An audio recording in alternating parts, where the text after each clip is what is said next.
একসময় ছেলেরা মেয়েদেরকে হায়ার করে নিয়ে যাইতো রাত কাটানোর জন্য। এই 10-15 বছর আগের কথা বলছি। ছেলেরা মেয়েদেরকে এক রাতের জন্য হায়ার করত। এটা জানেন না আপনারা? এখন কোন যুগ জানেন? আমরা ঢাকা শহরেও থাকি। এখন এমন যুগ চলতেছে, একটা ছেলে রাত কাটার জন্য আরেকটা ছেলেকে হায়ার করে। আমি বলেছি না শুরুতে, আল্লাহর গজব জোর করে টেনে নিয়ে আসতেছে। মাঝে মাঝে একটু নড়তেছে না ভূমিকম্প, এগুলো কিচ্ছু না, একটা বড় কিছু হবে। আল্লাহ মাফ করুক আমাদেরকে। আমার মন বলে একটা বড় কিছু হবে। যা শুরু করছি আমরা আল্লাহর সাথে আমরা যা দ্রোহিতা শুরু করেছি, ব্যক্তি জীবন থেকে শুরু করে রাজনীতি পর্যন্ত, আল্লাহর গজব জোর করে টেনে নিয়ে আসতেছে। আমার এখানে শিক্ষা প্রতিষ্ঠান গড়ে তোলা কোনো উদ্দেশ্য না। আমার উদ্দেশ্য হচ্ছে আপনাদের মধ্যে আকীদা আমলের পরিবর্তন আসুক, বুঝ আসুক, ওয়ার্ল্ড অ্যাফেয়ার্স সম্পর্কে বুঝেন, ব্যক্তি জীবন বোঝেন, সুন্নত বোঝেন, তাওহীদ বোঝেন, শিরক বোঝেন, হালাল হারাম বোঝেন, ওয়ার্ল্ড অ্যাফেয়ার্স বোঝেন, অর্থনীতি বোঝেন, সামনে কি হতে পারে এই বিষয়ে সচেতন থাকেন, সেইভাবে জীবনটাকে ঢেলে সাজান। এটা উদ্দেশ্য। আলিফ বা তা পড়ানোর উদ্দেশ্য না আপনাদের। এটা বাসায় পড়তে পারবেন যে কোনো হুজুরের কাছে। শিক্ষা নিয়ে আমি কিছু কথা বলে শেষ করে দিব, তার আগে আমি বোঝানোর চেষ্টা করতেছি। আল্লাহর কসম, আমরা লা ইলাহা ইল্লাল্লাহ কালিমার মর্মই বুঝি নাই। কোন কালিমা পড়ে মুসলিম হয়েছি আমরা? এখন এই যুগ চলছে, মনে করেন এরকম অনেকগুলো পতিতা মেয়ে একটা জায়গায় থাকে, মানুষ ওখানে গিয়ে রাত কাটায়। এটা বলে পতিতালয়। এখানে কেউ ম্যানেজার, এখানে কেউ আগিয়ে দেয় দালাল, এখানে কেউ দরজা দাঁড়িয়ে থাকে সিকিউরিটি গার্ড, এখানে কেউ মনে করেন রেজিস্টার নেয় লিখে। বুঝতে পারছেন? এরকম একটা সিস্টেম চলছে মনে করেন। এখানে আল্লাহ না করুক এখানে একটা কিছু আছে। তো এখন এই প্রতিষ্ঠানে যে ব্যক্তি লিখে, এই পতিতালয়ে যে ব্যক্তি পতিতাদের লিস্ট করে, কি করে? ওই ব্যক্তি দাওয়াত করলে আপনি দাওয়াত খাবেন কিনা বলেন, আমাকে বলেন। ওই ব্যক্তি আপনাকে খাওয়ার দাওয়াত করেছে, আপনি খাবেন কিনা? ওখানকার ম্যানেজার, যে ওটা ম্যানেজার, পতিতালয়ের ম্যানেজার, যে সে ম্যানেজ করে কার পরে কে যাবে, কাস্টমার আসলে ডিল করে, আপনি ওই ম্যানেজারের বাসায় খাবেন কিনা বলেন? আর কেউ আছে ওখানে পতিতা, সে আপনাকে ইনভাইট করেছে, খাবেন কিনা? আর একজন ব্যক্তিকে আপনি স্পষ্ট দেখলেন, সে সেখানে ঢুকলো, কাজ করলো, বের হইল, ওর বাসায় খাবেন কিনা? এখন হাদিস শোনেন, এবার হাদিস শোনেন। নবী সাল্লাল্লাহু আলাইহি ওয়াসাল্লাম বলেছেন, বলেন সাল্লাল্লাহু আলাইহি ওয়াসাল্লাম, চার শ্রেণীর মানুষকে আমি সমানভাবে অভিশাপ করে গেলাম। আমার সাথে বলেন তো কি বললাম? আরো জোরে বলেন। 4 শ্রেণীর মানুষকে আমি সমানভাবে অভিশাপ করে গেলাম। 1, যে ব্যক্তি সুদ খায়, 2, যে ব্যক্তি সুদ দেয়, 3, যে ব্যক্তি সাক্ষী থাকে, 4, যে ব্যক্তি লিখে রাখে। আর নবীজি বলেছেন, 1 দিরহাম সুদ যে খায় সে যেন 36 বার জেনা করল। এখন বলেন, আপনি সারা জীবন পড়াশোনা করে যে জবটার পিছনে ছুটছেন, আপনার জবটা এর মধ্যে পড়ে কিনা? আমি কি বুঝাতে পারলাম? এরপরেও যদি না বোঝেন, আর কিচ্ছু বলার নেই। ছোট্ট একটা হালাল ব্যবসা করেন, ছোট্ট একটা হালাল কৃষিকাজ করেন, মাথার ঘাম পায়ে ফেলে খান, একটা বই লিখেন, বই লিখে হাদিয়া নেওয়া জায়েজ আছে, সমস্যা নাই। অথবা আপনি মাদ্রাসায় পড়ান, মাদ্রাসায় পড়িয়ে আপনি মাসিক অনারিয়াম নিতে পারবেন, সমস্যা নাই।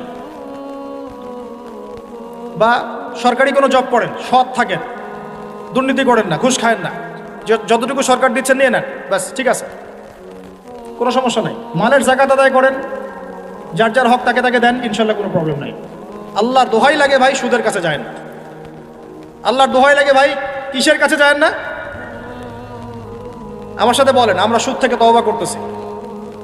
হে আল্লাহ, আমরা সুদ থেকে তওবা করছি। হে আল্লাহ, আমরা শিরক থেকে তওবা করছি। হে আল্লাহ, আমরা বেদাত থেকে তওবা করছি। আমরা হারাম খাওয়া থেকে তওবা করছি, জেনা থেকে তওবা করছি, আমরা ব্যভিচার থেকে তওবা করছি, বেনামাজি থেকে তওবা করছি, যাকাত না দেওয়া থেকে তওবা করছি, সমস্ত কবিরা গুনাহ থেকে তওবা করছি। অটল থাকতে পারবেন তো ইনশাল্লাহ? যদি ওয়াজ এক কান দিয়ে ঢুকে আর এক কানে বের করে দেন, আমার এখানে আসাও মূল্যহীন, আপনার এখানে আসাও মূল্য, এই আয়োজনের কোনো মূল্য থাকবে না। বরং কালকে আমাদের মাঠে এই মাটিটা যেখানে বসে আছি আমরা এখন, এই আমার চেয়ারের নিচের মাটি, আপনার বসার স্থানের নিচের মাটি, আল্লাহর কাছে অভিযোগ পেশ করবে। এইখানে এই আলোচনা হয়েছিল, তারপরেও তারা সংশোধিত হয় নাই। আর আমার জন্য আরও বড় বিপদ, দোয়া করবেন যেন আমি এই বিপদ থেকে নিজেকে রক্ষা করতে পারি। যা বলেছি তার উপরে নিজেকে আমল করতে হবে। আল্লাহ পাক আমাকে তৌফিক দান করুন, আপনাদের সবাইকে তৌফিক দান করুন।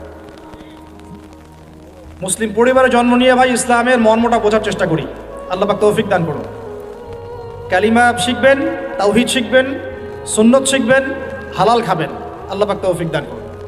যুবক ভাইরা চরিত্র হেফাজত করার চেষ্টা করি। যুবক ভাইরা চরিত্র হেফাজত করার চেষ্টা করি। হালাল রিজিকের পিছনে ছুটি। হালাল রিজিক হয়ে গেলেই বুক ফুলিয়ে বিয়ে করে ফেলবেন।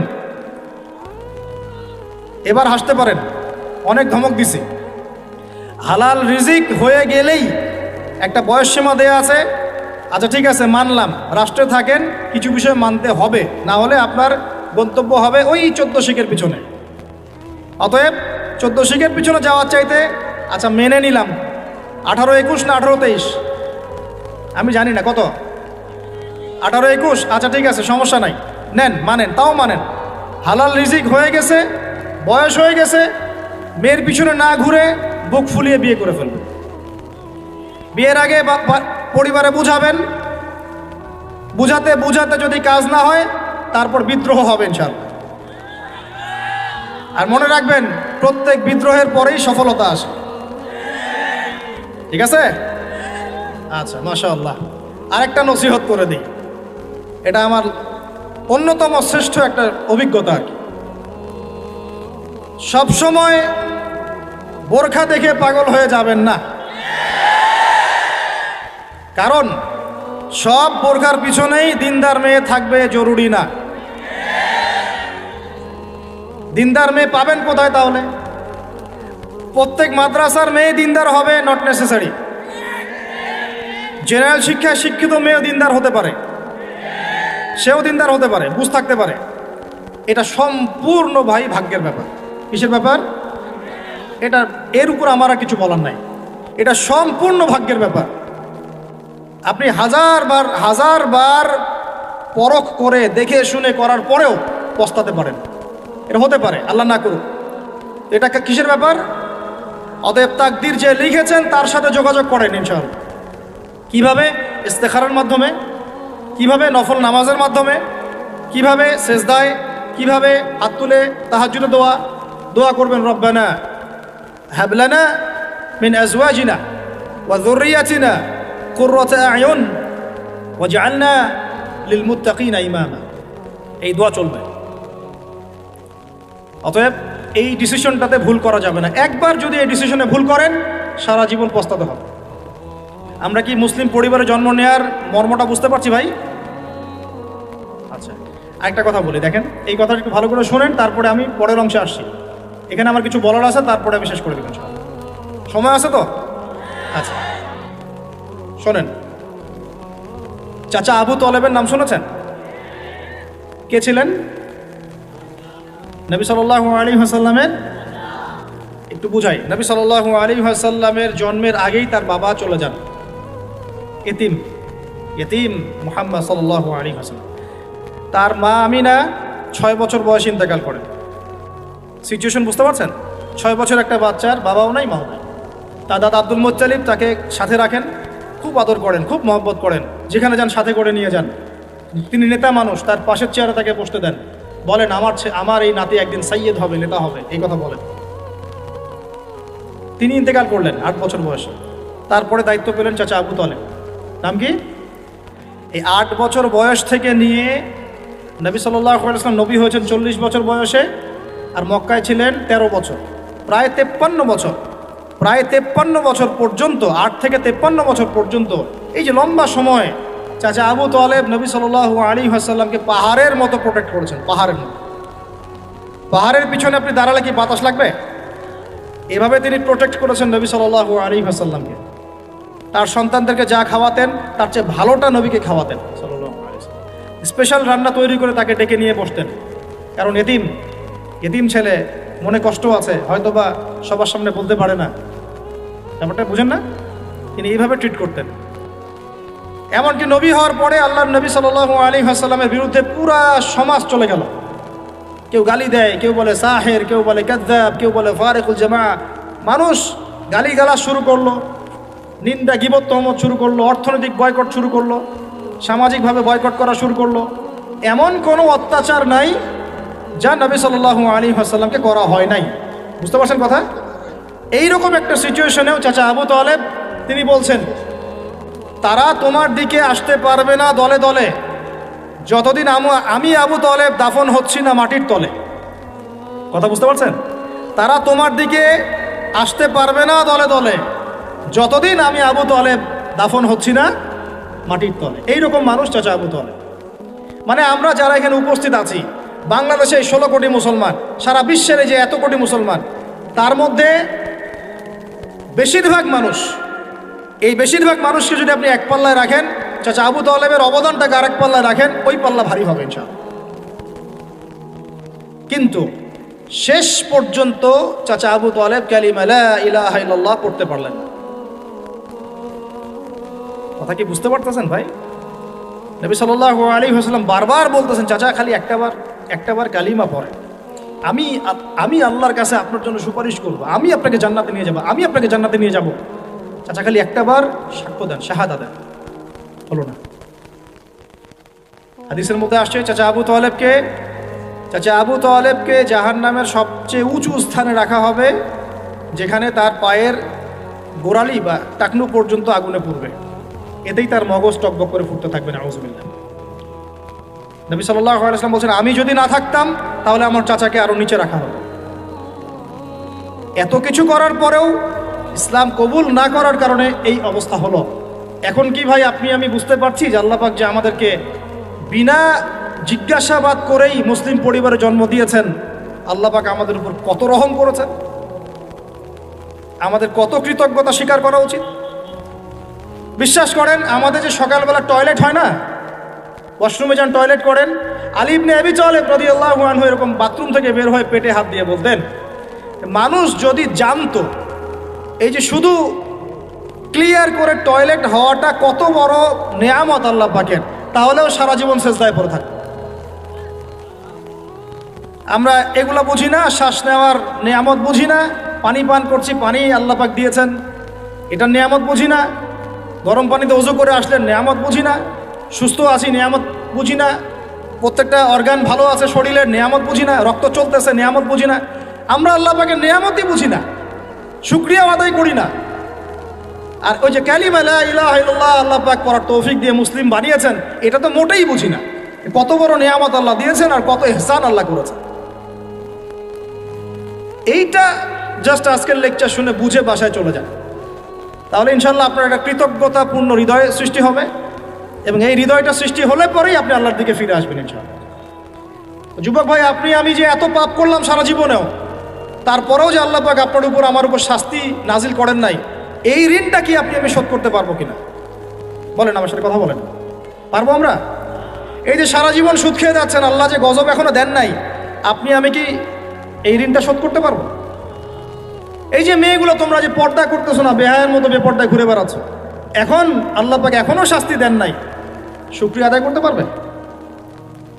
এতদিন চলে গেল, শত শত রাকাত নামাজ বাকি আছে, রোজা বাকি আছে, হজ ফরজ হয়েছে, হজ করেন না, যাকাত সেই কবে ফরজ হয়েছে, যাকাত দেন না, আল্লাহর জন্য একটু দান সদকা করব, একটু মসজিদ মাদ্রাসায় কন্ট্রিবিউট করব, ইত্যাদি ইত্যাদি সমাজ কল্যাণমূলক কাজ করছি না। আল্লাহ যে এখন পর্যন্ত এইভাবে সুস্থ রেখেছেন, নেয়ামতের শুকরিয়া আদায় করতে পারবো আমরা? ইন্নাল ইনসানা যালুমান জাহুলা, মানুষ জালেম জাহেল। সুবহানাল্লাহ। আমরা কি আল্লাহ পাকের কৃতজ্ঞ হব কিনা ভাই? আমার সাথে বলেন আলহামদুলিল্লাহ।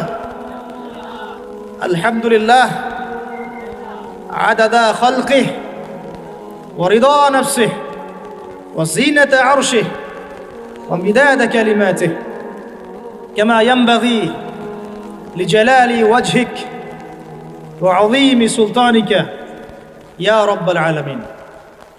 আল্লাহ পাক আমাদের সবাইকে আল্লাহ পাকের কৃতজ্ঞ হওয়ার তৌফিক দান করুন। কৃতজ্ঞতা একটা দোয়া আমার সাথে পড়েন, আলহামদুলিল্লাহ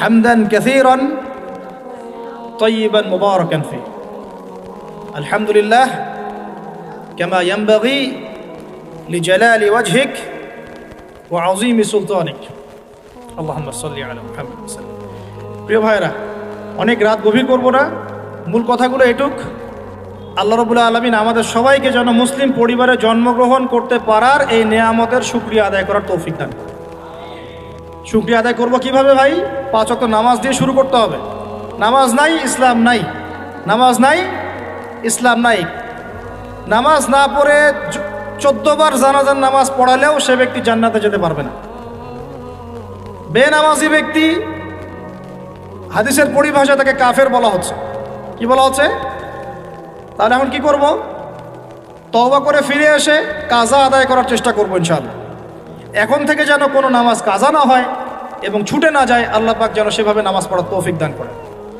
এবং নামাজ 4G 3G 5G হবে না নামাজ ধীর স্থিরভাবে হবে প্রত্যেকটা বিষয় উপলব্ধি করে সালাত আদায় করবো ইনশাআল্লাহ আর নামাজের মধ্যে আমরা যা পড়ি এর অর্থগুলো বোঝার চেষ্টা করবো ইনশাআল্লাহ ঠিক আছে ভাই নামাজ দিয়ে শুরু হবে দেন তলাবুল ইলম ইলম অর্জন করবেন এই ইলম নিয়ে কথা বলে শেষ করে দিব ইলম অর্জন করবেন কি না ইলম অর্জন করা মুস্তাহাব না নফল না সুন্নাহ নবী সাল্লাল্লাহু আলাইহি ওয়াসাল্লাম বলেছেন তলাবুল ইলমি ফরিদাতুন আলা কুল্লি মুসলিম প্রত্যেক মুসলমানের উপরে দ্বীনের জ্ঞান অর্জন করাটা ভাই কি ফরজ তাহলে আমরা জ্ঞান অর্জন করব তো ইনশাআল্লাহ ডক্টর হতে বাধা নাই ইঞ্জিনিয়ার হতে বাধা নাই রাজনৈতিক নেতা হতেও কোনো বাধা নাই অর্থনীতিবিদ হতে কোনো বাধা নাই কিন্তু কোরআন সুন্নাহর শিক্ষা বিবর্জিত করে নয় কোরআন সুন্নাহর শিক্ষাকে বুকে ধারণ করেই একদম ছোটবেলা থেকেই কোরআন শিখতে হবে আল্লাহ পাক তৌফিক দান করুন আর কোরআন শিখতে হবে মানে শুধু এটা নয় যে বিশুদ্ধ করে খালি তিলাওয়াত শিখবো এতটুকু যথেষ্ট নয়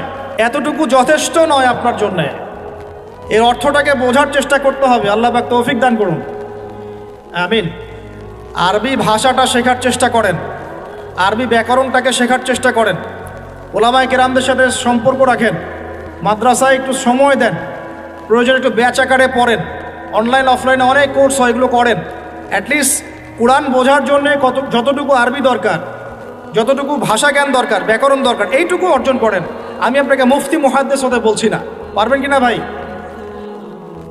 সহিহ বুখারীর হাদিসে নবী সাল্লাল্লাহু আলাইহি ওয়াসাল্লাম বলেছেন সুদের পাপের 70টা শাখা আছে কয়টা ভাই আরেকটা হাদিস পেয়েছিলাম সেখানে আছে 73টা শাখা কয়টা যার সবচেয়ে নিচের শাখাটার নাম হলো নিজের মাকে বিয়ে করা আমরা প্রত্যেকেই মায়ের সাথে জিনা করি যারা সুদ খাই আমাদের মধ্যে যারা সুদ খাই প্রত্যেকেই তার মায়ের সাথে রাত কাটায় আর কিভাবে বললে কথাগুলো কানে যাবে কলবে আঘাত করবে আমার জানা নাই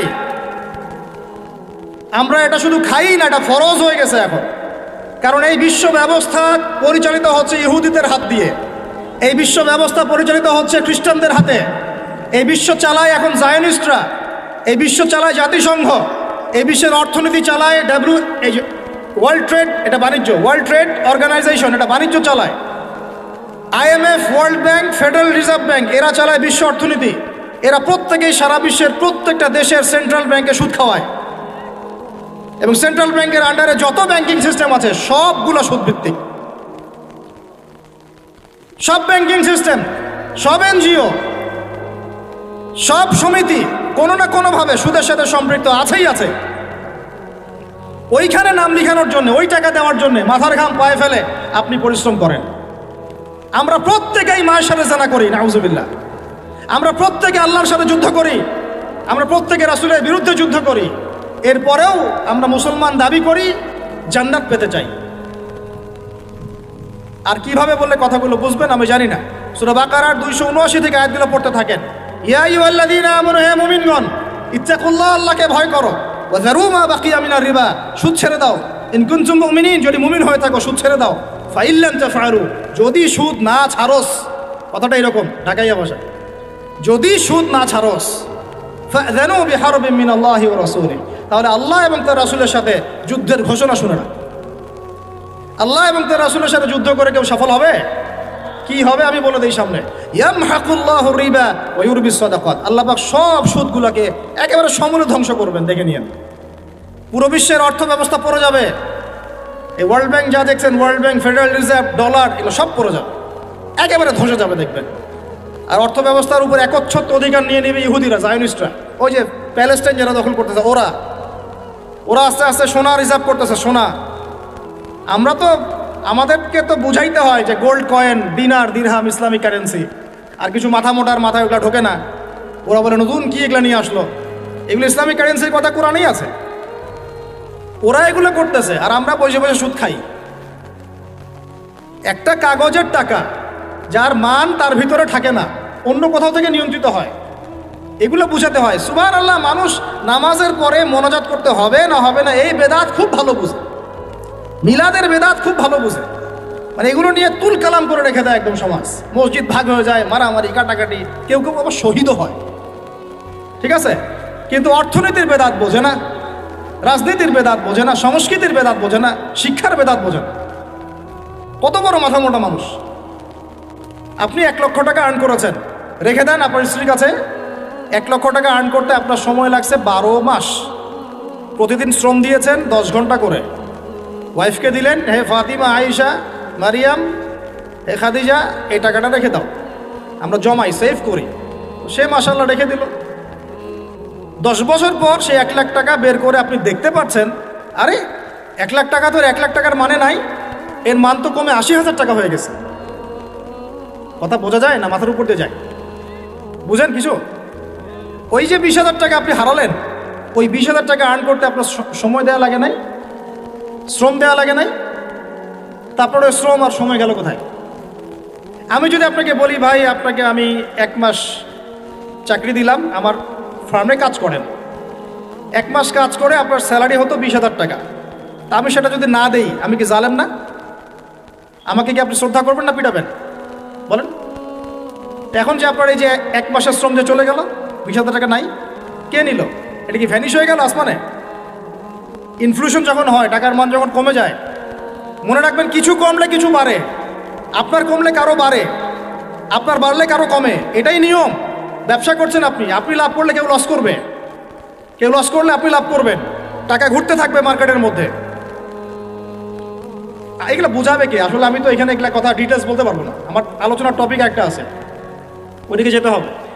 অর্থনীতি নিয়ে আমাদের এত জ্ঞানের স্বল্পতা, এত জ্ঞানের স্বল্পতা। আর আমরা বিগত 20-30 বছর থেকে এমন এমন বিষয় নিয়ে একে অপরের সাথে লড়াই করতেছি, মূল বিষয় বাদ দিয়ে। আস্তে আস্তে আস্তে আস্তে সুদের জালে আমরা একদম সবাই অক্টোপাসের মতো পেঁচিয়ে গেলাম। আপনাদের মনে করেন, একটা এক্সাম্পল দিয়ে, মনে করেন যে 71 সালে আমরা বিজয় অর্জন করতে পারি নাই, মনে করেন। এখনও পাকিস্তানিরা আমাদেরকে মারতেই আছে, মারতেই আছে, মারতেই আছে। 71 থেকে এখন কত বছর হলো? 53, 50, 55। মনে করেন যে বিজয় এখন অর্জিত হয় নাই। আমাদের ওই বাবারা লড়ছিলেন, দাদারা লড়ছিলেন, লড়তে লড়তে লড়তে লড়তে তারা শহীদ হয়ে গেলেন, কিন্তু ওদের আগ্রাসন থামে নাই, ওরা মারতেই আছে, মারতেই আছে, মারতেই আছে। তারপরের জেনারেশন অস্ত্র নিল, তারপরের জেনারেশন অস্ত্র নিল, তারপরের জেনারেশন অস্ত্র নিল, নিতে নিতে নিতে 2023 পর্যন্ত আসলো।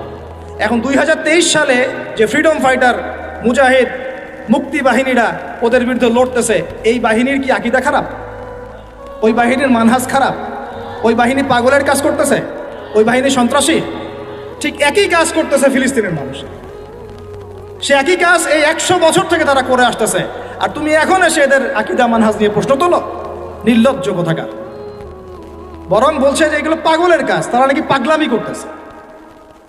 তাদের সন্তানদেরকে তাদের চোখের সামনে মেরে ফেললে তারা কি বসে থাকবে চুপচাপ? বলবে একটা মারছিস ভাই আরেকটা মার, একটা বাচ্চাকে মারছিস আরেকটা মার, তাই বলবে?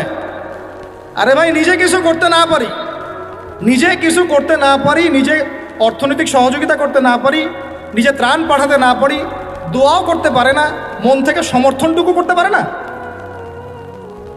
এই জায়গায় আসছেন আমরা, এই জায়গায় নামছেন, এত নিচে, এত নিচে নেমে গেছে আমরা এখন। কথাগুলো আমি পুরা মানে এই যে অবজার্ভ করতে করতে করতে করতে আর পারতেছি না। মন খারাপ করতেছেন? আল্লাহর কসম করে বলতেছি, আমি আপনাদের কাছে বাহবা পাওয়ার আশা একটা কথা বলতেছি না। আল্লাহর কসম করে বলতেছি, আমি আমার উপরে কোনো বিপদ আসার ভয়েও চুপ থাকতেছি না। আমি আল্লাহর কসম করে বলতেছি যে আমি আপনাদের কাছে দুনিয়াবি স্বার্থে কথাগুলো বলতেছি না। ওয়াল্লাহি আল্লাহর সন্তুষ্টি ছাড়া আমার এই কথাগুলো বলার পিছনে কোনো স্বার্থ নাই।